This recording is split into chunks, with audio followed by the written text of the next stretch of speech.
Yes, hi, greetings to all the conscious ones and ones out there, and welcome to another episode of Streams of Consciousness, where we tend to elevate the level of consciousness one conversation at a time.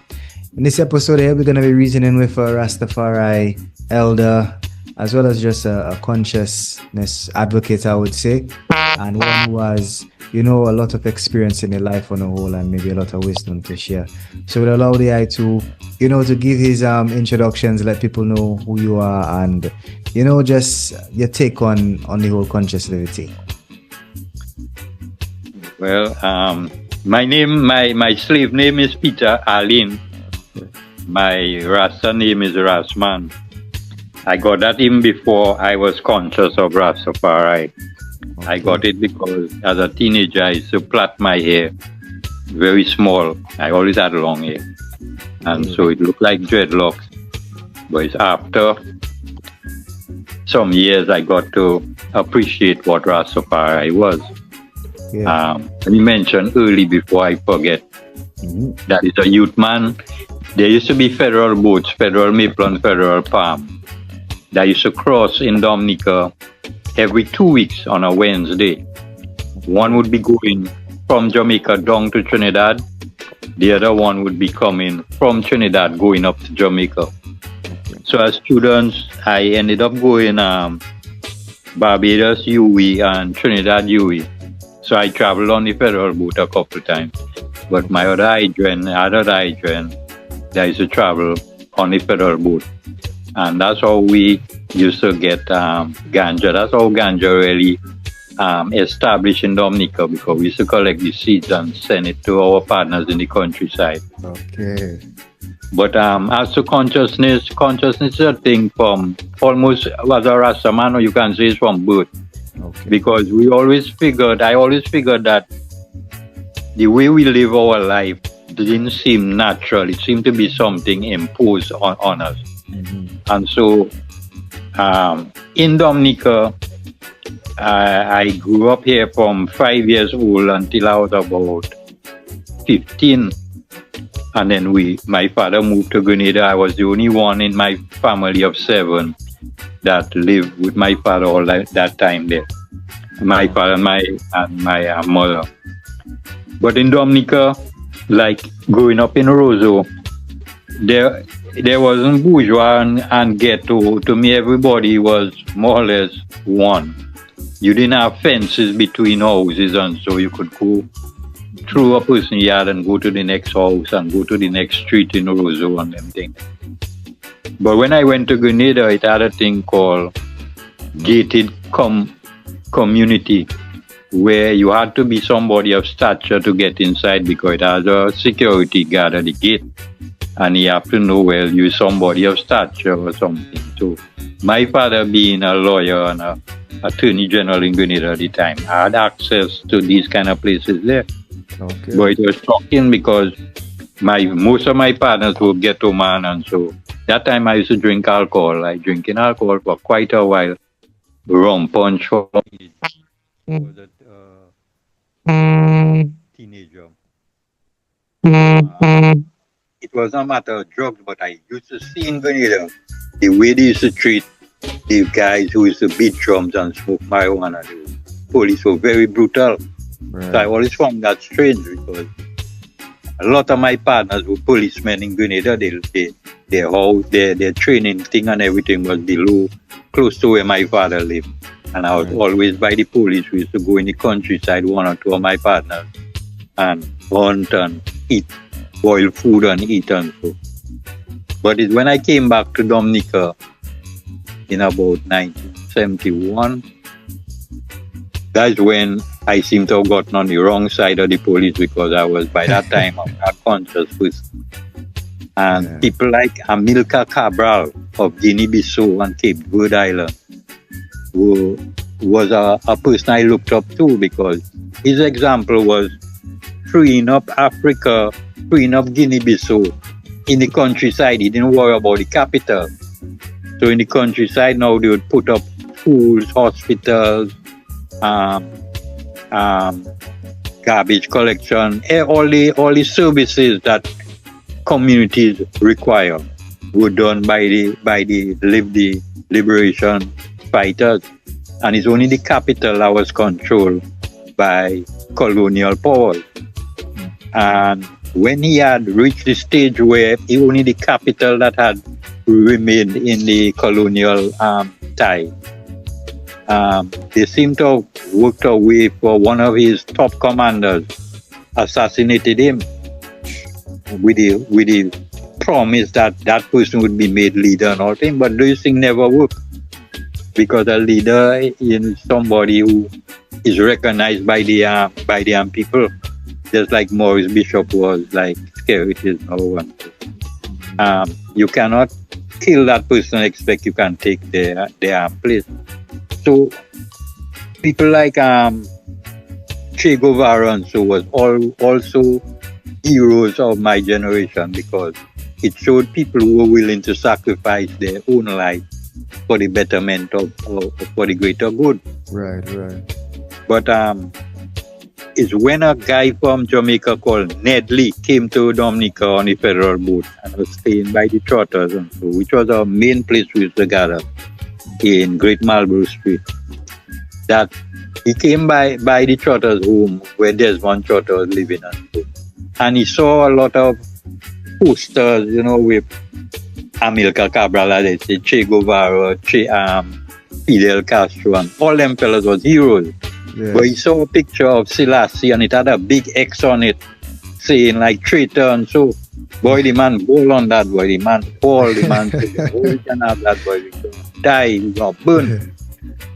So I got into a reasoning with him. It was just me, I think Vivian Trotter was there in the room at the time, and he was telling me about Selassie's God and so, but my meditation at the time was what the Christian, because I raised up in the Catholic Church. I go to church every Sunday with my mother. I never really take strong to reading Bible. She never forced us to read Bible. But right and wrong, we were expected to learn that in church beside what we do at home. Right. So I thinking of God in the terms of what the Christians say, kind of a power in the sky and born again. He died on the cross and he'll come again, and society. Boy, see that it could never be that. But the way the man answered me, I felt so small and stupid. I just washed my mouth and I started to rethink. Wow. And then when he was more at that point, when he saw them thing there, he was less by the Trotter, by Ghana and Vivian and them at the time, and more on the block. And the ghetto man on the block would really listen, and that's where more consciousness came out on the block. When I go on the block, which was our normal hours on the block, that's when reason would come out. And you'd really see the strength of Selassie reasoning and so on, the liberation of Africa as a whole. That our inclination towards violence in Dominica was misplaced, because people like Leblanc was really always being our hero.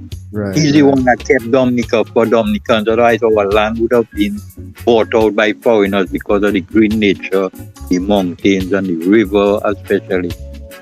Dominica would have been sold out. And so we started to appreciate more the fact that Dominica was more natural and less concrete and so. So that drove me to the fact that the main things in life is food, shelter, and clothing. Right. And if you take that as your basis, if you start with food, if you have a piece of land and you plant in food, to build a house is not a problem. And to clothe yourself, if you're in a garden, you don't need plenty clothes, so it's not going to be a drain on your resources to get a short pants or even a second hand and a shirt and so. When you have to go to town, you have clean clothes on, so you go to town, you buy a cutlass, you buy a mattox and different things. That's all you need, then you go back up in the country. Simplicity. So agriculture has all. Then when I went into agriculture, now I realized, well, that's my real love. That's what I really like to do, to see you can start with a seed or a plant, and in front of you, just keep on growing, and then it produces, and you can share, you can sell, and so. So agriculture had, from those early days, for how many years, was really my backbone. But I'm from a family, my father was really a big-time lawyer, but we never owned land. Yeah. So land was always my problem. And then the partners now I was working land with, I wouldn't go into the details as to why we fell out, but I had to leave because it was for my own safekeeping. I had to leave. So since then, I have never had really a portion of land that I can really work that is suitable for the kind of agriculture that you want to do. So that is where my consciousness started, and I moved away from the idea of fighting a revolution to living a revolution. The Black Power movement at the time, Ron Green, Para Revere, Rosie Douglas was in Canada. Them guys, they would give us the literature to read, and a lot of it was armed struggle and different things, but that was like a part-time thing for them. But for me as a young man, if I'm going to liberate myself, my mind, my body, and my people, it's a full-time thing. Yes, it's a way of life.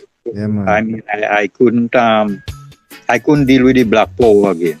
It's the basis because black is beautiful and those things there. But as to how you move your life forward, it became for me food, shelter, and clothing. And if I could get my brethren on the block to appreciate the fact that you don't need a lot of capital to start that. What you need is the determination to work the soil, work with the soil, and produce and be satisfied with simple things. It was a little harder for the women, for the young women at the time, to take on the Rastafi because we were just turning our back on everything that we had grown up learning and starting a new thing. And women, to me, more like to think ahead. Like if they have a child, how is the child going to eat? A man can always say, well, I'll go in the bush and I'll get 2 figs, I'll get a hand of fig, wild fig, I'll break a coconut and I'll grate that and put some green leaf, nice green leaf in that, and I could. But for a child, it's a little different. So women always had that little extra. They wanted to know what the plan was, but we really didn't have any plan. It was just to do what we had to do. Yes, sir. So that's how I really started a life as a Rastaman. All right, so I hope you guys are enjoying the conversation so far. We're just gonna take a quick sonical pause, a musical break. At this time here, just to keep the mood flowing nice and righteously in this episode here. Yeah, man, for real, for real.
Solution.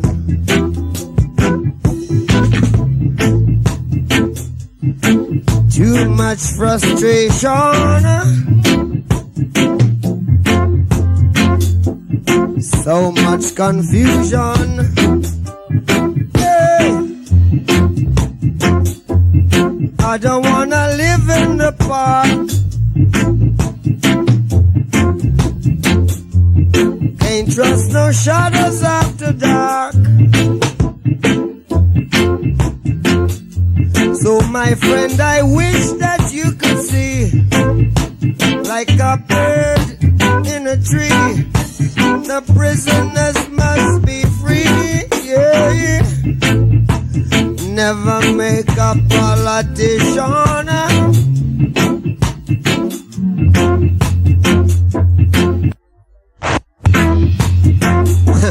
So much confusion. Say, I don't wanna live in the park. Ain't trust no shadows after dark. So my friend, I wish that you could see I got a bird in a tree.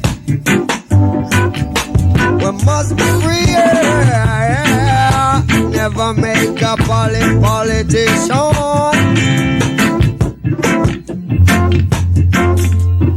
Grant you a favor. They will always want to control you forever. So if a fire make it burn now, and blood and make them run, Rasta de Panta. Oh, so them can't predict the flock. And the lightning, ooh, thunder, brimstone, fire, lightning, thunder, brimstone, and fire. Kill, cramp, and paralyze all weak hearts. Conception wipes them out of creation. Good Allah, creation. Yeah. Let righteousness cover the earth like the water over the sea. And let eyes is eyes, in eyes is red, eyes, in eyes is red, in eyes is red. Lightning, thunder, brimstone, fire, lightning, oh, thunder, brimstone, and fire. Revelation, reveal the true revolution. If you don't know, a revelation reveals the true revolution. Yeah.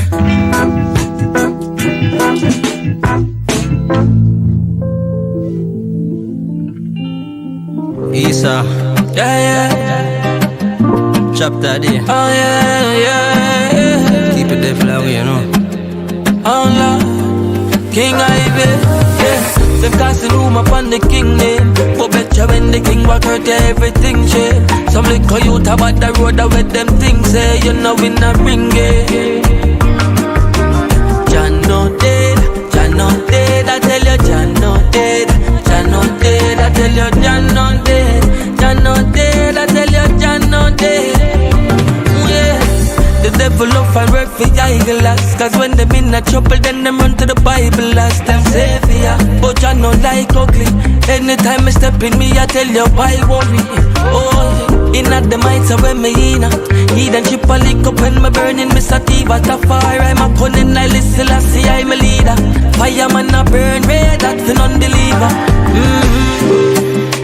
Fire shall be crowned emperor. I listen, I see I the first. Lords of lords and king of kings. Yeah. Them casting room upon the king name. But betcha when the king walk out, everything change. Some little youth about the road with them things say, you know we not ring it. Jah no dead, Jah no dead, I tell you Jah no dead. Jah no dead, I tell you Jah no dead. Jah no dead, I tell you Jah no dead. Yeah. More than a conqueror, Jah heal and foster all, real and natural. He will fight for us, so we can be prosperous. And I know I have known you, God, yeah. Living in true God, yeah.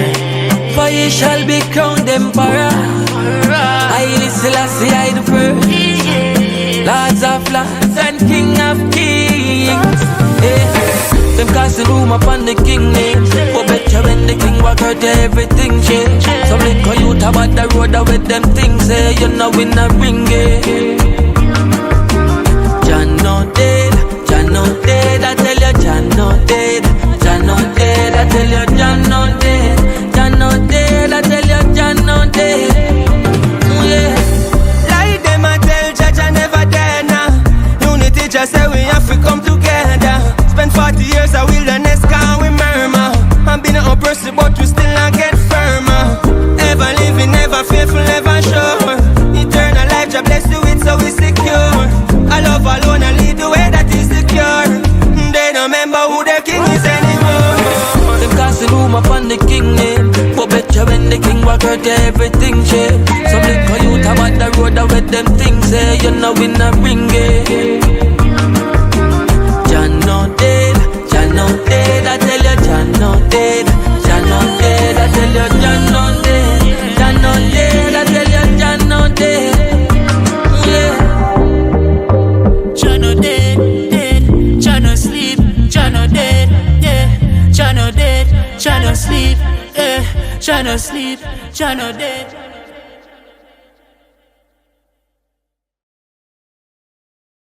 I would like to say at this point, I'm 72 years old. You're And 72. Yeah, I was born in 1953 in January. Wow. It's only last year I was traveling. I travel very seldom. I was traveling and I went to the airport. And whilst waiting for the plane, I went and sit down at Melville Hall by a bookshelf, like, where there are books for sale. And when I sat down next to the first book I pulled was a book by a grandniece or something of Ralph Casimir. Yeah. About the UNIA, United Negro Improvement Association, because Ralph Casimir was a founding member. Right. And I started page through the book, and I reached page 32 before I had to close the book. Well, I bought the book one time because page 32 at the bottom had the opening, the introduction of UNIA, United Negro Improvement Association, to Dominica was done, I think it was in St. Gerard's Hall. And they were introducing the movement to Dominica as a chapter of UNIA. Wow. And Conrad Allyne gave the vote of thanks. That was in 1922. I say, what Conrad Allyne? But Conrad Allyne is my grandfather. Yeah. He grew in the Anglican cemetery together with his wife, Wow. Lillian Allyne.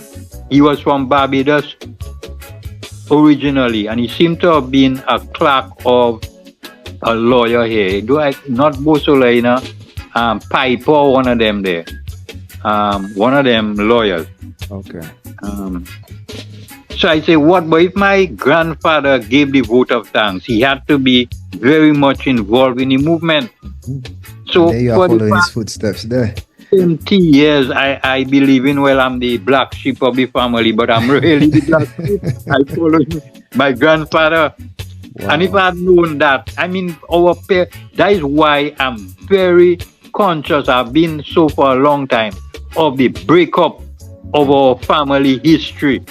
Okay. We don't know about our father, our grandfather. They just don't tell us what they went through in life. And for us to get an appreciation for what life is about, and for us to talk to them and tell them what our visions are so that they can give us some guidance. If I had known about my grandfather so long ago, I would have been aware of Marcus Garvey, and I would have been, maybe I would have been more, I would be able to contribute more there. Yeah. But things happen. But for sure, I wouldn't let my children and my grandchildren, my great-grandchildren not hear what my story is. It's up to them. They can live their life however they want. I can just bring them, protect them to a certain level.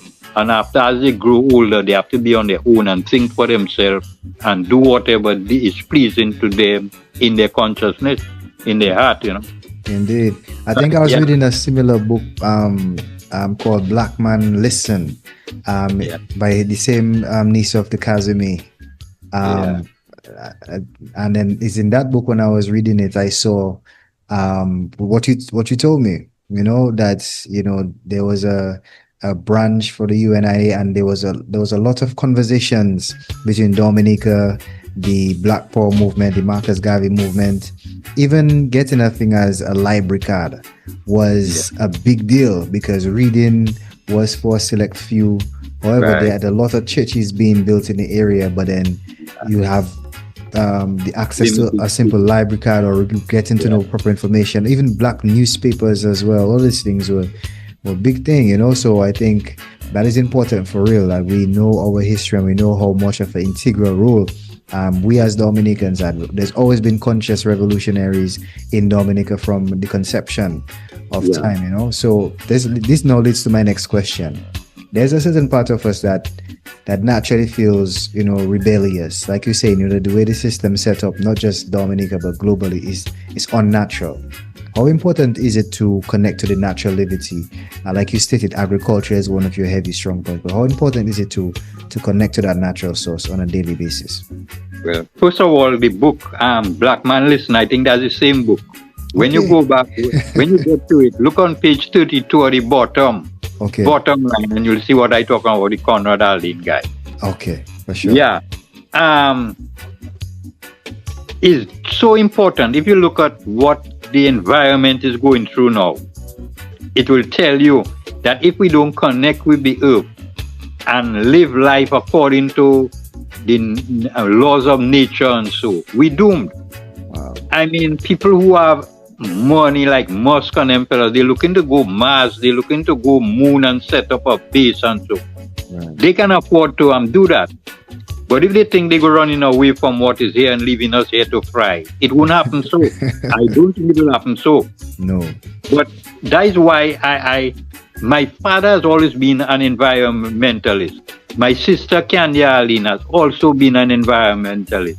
And the Rasta vibes is just naturally environmental friendly. Mm-hmm. For instance, Dominica say they have 365 rivers. We have 365 rivers. That's great. Yeah. Even if some is counted as streams or whatever. But if we don't be careful, if we look at what our generations before us have done, both on roads and on the river bank, is to plant mango trees. If you look at the Girodale Road going through Eggleston, you'll notice how sharp and narrow that road is. Because our mountains, we have a lot of mountains, but our mountains are not large. Right. So the little road we can cut on the edge of the mountain leaves us limited space. We can expand. If we go and trouble the mountain more, we're going to get landslide and all kind of things. But if you notice, they plant mango trees below the road and sometimes on top of the road. And you realize the road can't go nowhere. Right. The most that will happen is the roots of the mango tree will cause the road to have a bump. Because the root under the road will be growing and so it will come up. That's the most. So, and the rivers now, my best experience is Bath Estate.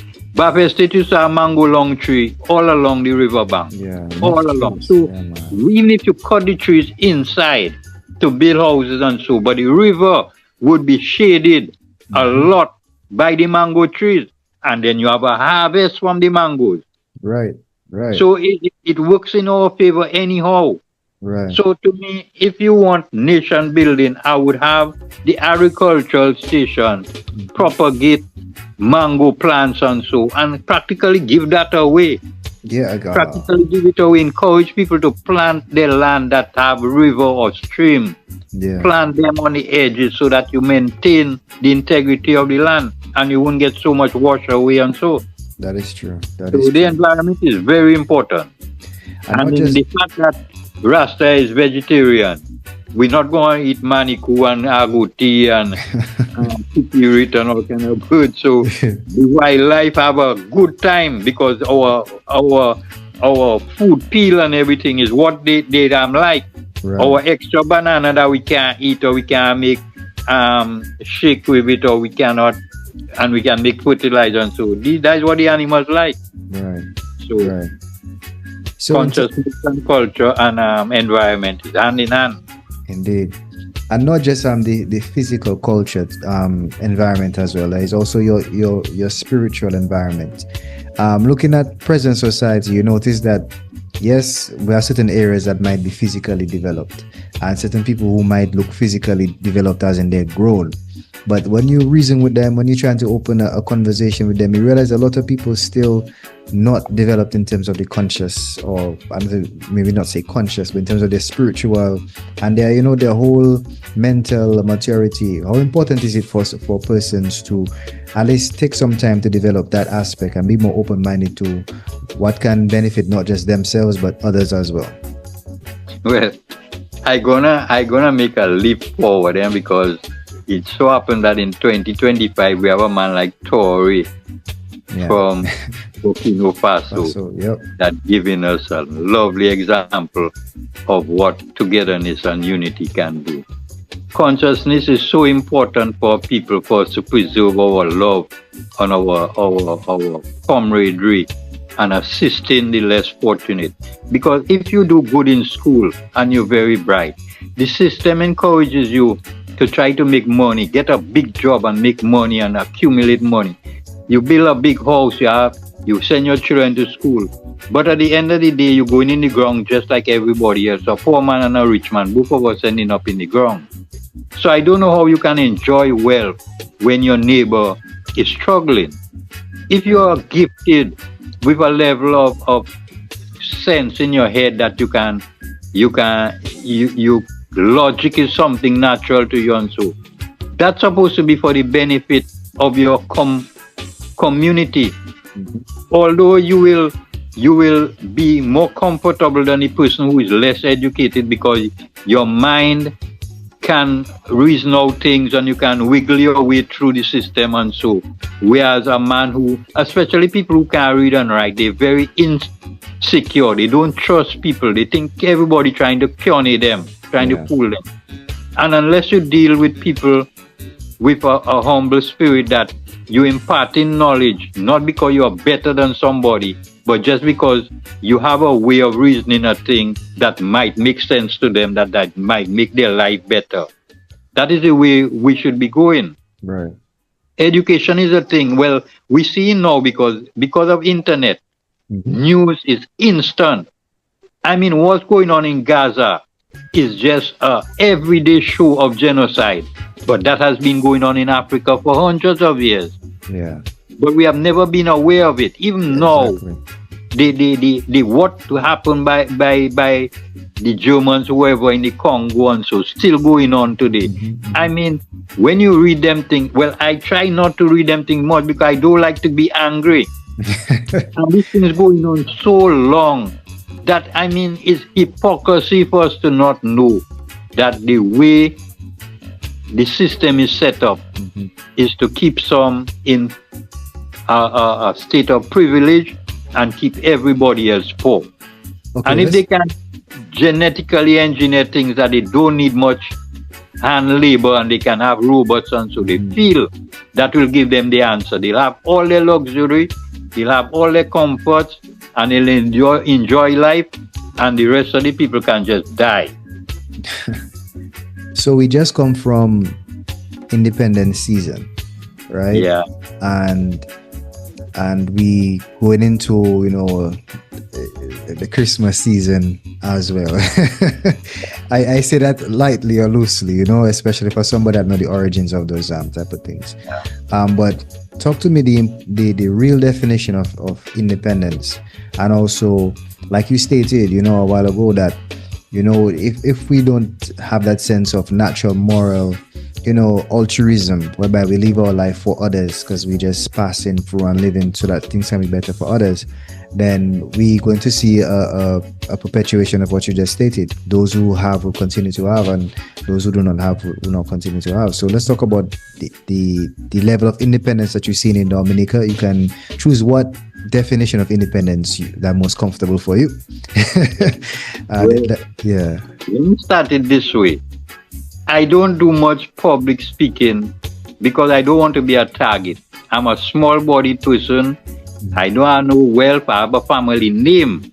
Right. I have my integrity. But wealth, I don't have. So if they want to wipe me out, they can do that in an instant. Nobody will worry about that. I wouldn't be missed. But the system is built on a lot of lies, including religion. Okay. Religion, including Muslim, Christian, all kind of different denomination. All that is part of hundreds of years of lies. They take our history and they burn it. They put it in their museums. They put it in their archives in a cellar below, and we are deprived of it. So we don't know what we are capable of. We don't know what our ancestors have been able to achieve. So we're trying to invent the wheel now for the first time. So independence for us, we have to be very careful how we talk. I very much more, because I'm more mature now, I understand how governments have to operate. Governments can't just talk how they want, because we like cockroach in front of fowl. If we talk how we in America don't like it, all they have to do is they're big toe, or even not even they're big toe, they're small toe, they have to pass on us. They can crush our economy in a week. They can stop tourists coming here. They can make here dangerous, and they can just wipe us, you know, like how they have had Haiti. Haiti paying back reparations is a couple of years ago they finished payback. For what? For their own freedom. Yeah, which makes no sense, man. Like, you have to pay the slave master for his inconvenience. It's crazy. Exactly.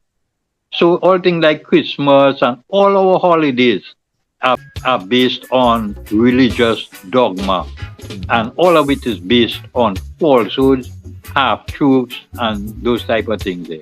Yeah, and if you get into religious talk, all you're going to make is enemies. Because some people, they have a dogma in their head, and it's been repeated over and over and over. You have your religious books. They read in the religious books. Priests have been there for 30 years reading the same scriptures every Sunday. Yet they must take the book to read it, because they want the congregation to believe it's the word of God written in a book, therefore it has to be true.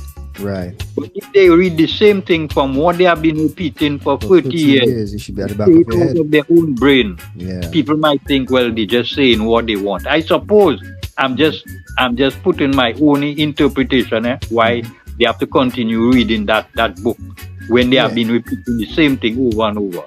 Naturally. With me, I born and raised in the Assembly of Yahweh. So with us, you know, we don't really believe in Christmas, and we have a whole other traditions. However, I was raised, you know, in a way where you question everything, and sometimes, you know, Yahweh is a creator where he doesn't give man inspiration. So you get one to look at dreams, you do your little research and whatever and thing. And then even in the Bible itself, they say, you know, they had priests and fellas going to school and study. So which then led me to dig a little deeper to understand that, okay, we're talking about the Bible like it is the most mystic book on earth. However, when Yahshua was walking on earth, he had to go and study from other books. He had to go and, you know, he had to go and study in universities. Then I found out that universities back in the times of even Yahshua, them books were already not just a book, you know, they had universities. You know what I'm saying? You know, even in the Creator's times.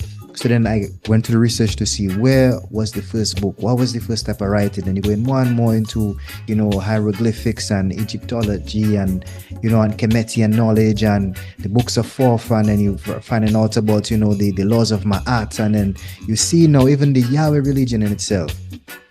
is a subgenre of the original books that came from, the African vibes. However, the name of the creator, no one will ever know the true name of the creator. They can never announce the name. So I just stick to the name Yahweh because that is the closest thing, I know, but then the essence and the source.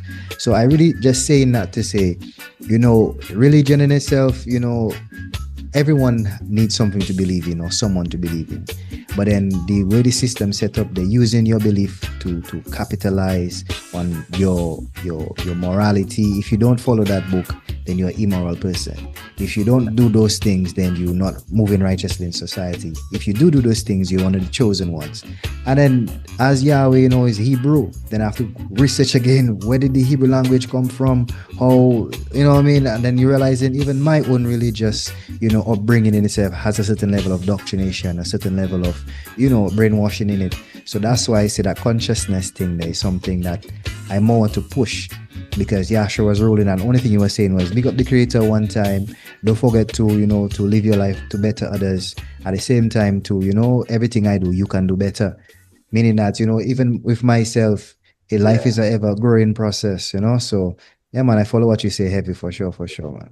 And I told you earlier, I grew up in a Catholic church. I did first communion, first communion, then confirmation. And I always remember they tell you, you mustn't question. And that's where faith come in. Because once you start to question, that's where marijuana is a problem for them. Yes, because marijuana open up your mind. I don't know about you. But marijuana is like water to eyes, necessary. And the more, when I first experienced it, like I couldn't get enough. But as you grow and you are like, but that is a common thing. That's like Zooty or anything. It have its use. It have its time. It have its place. Right. If somebody don't like this, sensitize them. You don't do it around them. You try to appreciate other people's thing.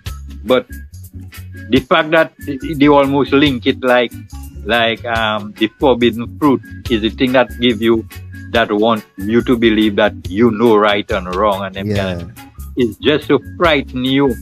Because alcohol now, even they say Jesus Christ created wine for them people, but he was not pusher of alcohol. Yeah. He created wine to let them people who wanted in a wedding to drink some more, let them drink some more. Yeah. But I mean, alcohol, and also the type of wine he probably make was a strong thing. It's more like a juice, like a fruit juice. But I always, my father, because he was a big time lawyer, I always looking at him. He never spoke to me directly. He died before I reached a man that I could approach him. I didn't know what to ask him, what to tell him. I was searching for myself. But I always realized that Europeans, they like you to drink. They want to drink you under the table, because when you drunk, your tongue get loose and you tell them all what your plans are. Yep. So they doing as if they're drinking with you, but they keeping very sober and they know what they come for. Yeah. So I realized alcohol also is a weapon being used against us. And then I grew up learning Caribbean, Kalinago people just like to drink. But that's how they have them in the confines they have them in. Mm-hmm. Because if they were able to carry on their traditions from the resistance days right through now, I mean, they would have been in a stronger position to resist. Yeah, and that's why Rasta, when the Dreads and them came about, we were very close to the Kalinago people. Right. I've been up to the Kalinago territory on about 3 or 4 occasions where we hold gathering. Right. And they were always very receptive to what we were saying, because they were listening to what we were saying. They weren't judging us by what other people say. Right. So that's just on the side. But religion throughout Africa and throughout the world is used as a means of leverage. And it gets away from spirituality. So Rasta would more think, I mean, and even Rasta, when Rasta first revealed in Jamaica and so, and we got it down here from Jamaica, and then the music helped to build our consciousness faster too, because they don't allow much communication between our islands. Okay. Realize that Rasta first came up, the religious part or the spiritual part of Rasta was very Christian, very, very Christian, and They didn't want women to have any high position. A lot of the practices were very much like the Christian. But I of the younger generation of Rasta realized, well, no. Even if the dogma want to say women can't be drum women, we start to rebel against that. And the daughters have to be allowed to beat the drum. They are not, at least as a matter of fact, God is more a woman than a man, because it's the woman that take care of the children. A man that become leader, he was mothered by a woman. She helped to nurture him. But there always need to be balance. The Chinese will tell you yang and yang and them type of thing. If you look at all races, they have their spirituality about them that you can learn something. True. The India, they have their spirituality, but you cannot force your own on me, because my culture, the way I raised, my environment is different. Right. But I can learn. I can adopt some of the good ways. Like they have African traditions that, like circumcision and the way they dealt with women and so. I mean, there's no way a modern African can condone those type of practices there. That these things have to be cut out, because we are more enlightened now. Right. So it doesn't mean that the colonial masters have put Africa as the dark nation and backward and yet still they cannot do without them though. Yeah, but when you look at life, I do think they have people more savage than Europeans. Yeah. And what I mean, I'm just amazed that Dominica don't talk about Gaza at all. But I don't mind that so much, because they're not talking about Sudan, which has been going on, and Congo has been going on much longer than Gaza. But Gaza really started in 1947 after the Second World War. They started a colonial project there. But I mean, every day we see on TV what going on there, and people just, as if that is life. Yeah, as long as it's not affecting us directly, you know. Directly. And all of this part of the same programming as well. In that we become so desensitized through movies, through games, through culture, through all of these things here. But Elder, you know, it's showing that I have like 10 minutes left in the program in there, so we can always catch a deeper reasoning on the global happenings. But I just want your forwarding words as to, you know, what you really want people to at least hold on to moving forward, you know, when it comes to their lifestyle and their living. As you say, everyone has their choice to do and act, but you have to be mindful of those that are coming after you, you know. So just forwardings on that. Well, I don't know how to put that in words. I more try to, even reading too much, you read a lot and you know a lot of things and you can't put much of it into practice. To me, it's more important to put into practice the little that you know. People must think about one another a lot more than just thinking about themselves, because we, as human beings, our life is not as individuals. We are community-oriented people. And so we must always think our consciousness must bring us to that spiritual level where we think of our brother. We are our brother's keeper. We are our sister's keeper. A big man cannot find an easy way to have a love relationship by going after a young child. Look for somebody your age and talk to them and convince them that you are a good partner. Don't try to bully your way through a relationship and believe it can work. Right. If we think of one another in a more brotherly and sisterly way, then hopefully we will translate that to the environment too. Because if we have a clean environment, then we can continue to have clean thoughts. If we don't have clean thoughts, we wouldn't keep our environment clean. If we don't look after the least among us, then what are we worth if we gain the whole world? You know, if Dominicans, and I found that in growing up, I was fighting people that were really not my enemy. Like politics has have you fighting one another. Whereas the countries for all of us, no matter which party in power, When you bad talk the party in power, when you reach in power, what you going to do? Tell the world that the country just changed all of a sudden and it's upright and no corruption and no nothing.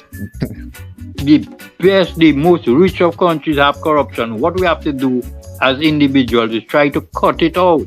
Try to encourage our next door worker, co-worker, that scheming money out of the system cannot benefit you. You will not profit from it because that money was intended for public good. Right. So, consciousness can bring our country so that we can be ranked as the happiest country in the world besides the, how they call it for environment, resilient, most resilient, climate resilient. We can be the happiest people in the world. Luckily, we didn't cut down all our forests and put up the concrete. We can build into the forest and around the forest and on the coastline and have our Dominica have some beautiful roads now. People complaining, but I'm a driver from a long time. Yes, from the time I'm 17, 16 years old, I drive in. Right. And you have to appreciate Dominica is not an easy place to maintain road. So when we have the road, let's not criticize, let us build on what we have. If somebody doing bad, don't bring them down for the bad alone. You have to talk them about the bad, let them correct their ways, but appreciate the good. Facts. So that is what I can say about consciousness, is that we should make one another better people than tearing one another down. Yeah, man. And the original laws of Ma'at too, in terms of we can just close up with the legal side. That the laws of nature, the laws of man, there's always a balance. There's always a necessity to have, an order whereby persons can be free, but at the same time, they also know there's consequences for certain things too, So, yeah, man. So how does that work out for you, though? The balance of both the laws of nature, the laws, and then you have to navigate in the court system and dealing with the laws of man. My issue with the court system is that I grew up knowing ignorance of the law is no excuse. Okay. That sounds good. Then teach me the law from primary school. So you wouldn't be ignorant. So that I wouldn't be ignorant of the law.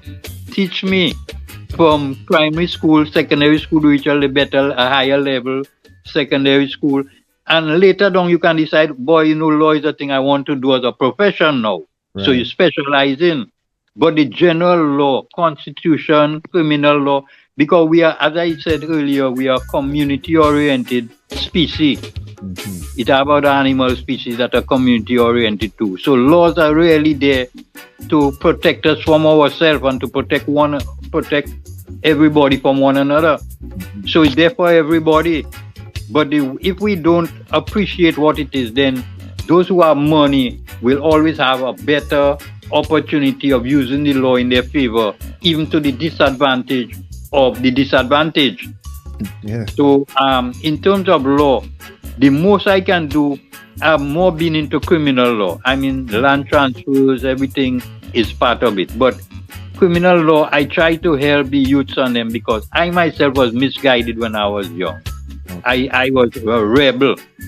And if the youth can understand how the law works and how they can keep themselves out of problems because they already have economic and social problems.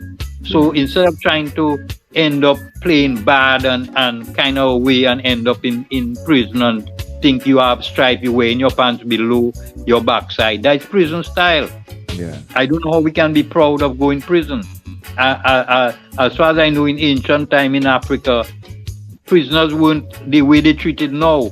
The way we treat prisoners now is coming from the slavery days. If you do anything wrong, they lock you up and they can throw away the key.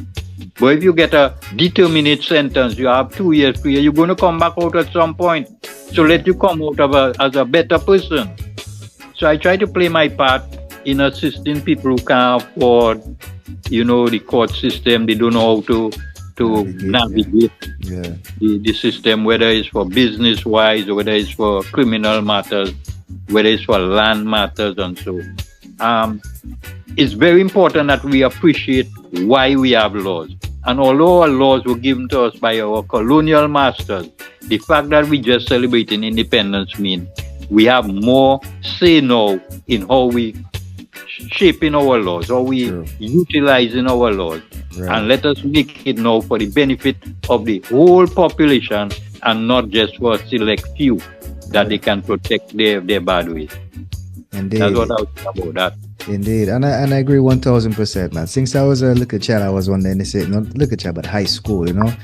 And then I'm like, why not teach us a lot of those things from primary school? Teach us law from primary school. Teach us, you know, the little basics of engineering or basics of let's say woodwork and agriculture. So from small, you know what the tools are. So it's get a little quiz on what does a hammer look like, what does a wrench look like, what does what is the laws of the country, this and that. Then you go to high school, you get tougher questions and that type of thing, and then you develop and you grow. So even by the time you leave high school, from high school, you already don't know how to fend for yourself in terms of the STEM or working with hands-on thing, and you also know the legal aspects of where to navigate. And then of course we are a spiritual country, so we don't know right from wrong already. We have grandmothers and grandparents. That's something that could be implemented so easily. You know what I mean? So I agree with that 1000. But what we should copy, we don't copy at all. I'm always amazed when I meet a white person. I have to call him white, whether it's white or Indian or whatever. When you meet a white person, the person can be a doctor, but they can do woodwork, they can make a cabinet, they can make a bed, they can do a whole set of things, they can do iron work, welding and all kind of things. Yep. Because from early in their life, they are taught some basic things for survival. Thanks. And then when you get into high school and high up, then you decide, okay, you want to specialize in something. But woodwork, mechanic work, all them things, we should be agriculture, we should be exposed to that from early. Work is a thing we're born to do. Our health and everything is better if we work than if we just there idle talking a set of nonsense. Yes, but in that note, you know what I mean? Yeah, keep on doing the works, the good works, you know, and blessed love, man. Yeah, well, thanks for having us, it's a pleasure. Yes, sir. Yes, sir.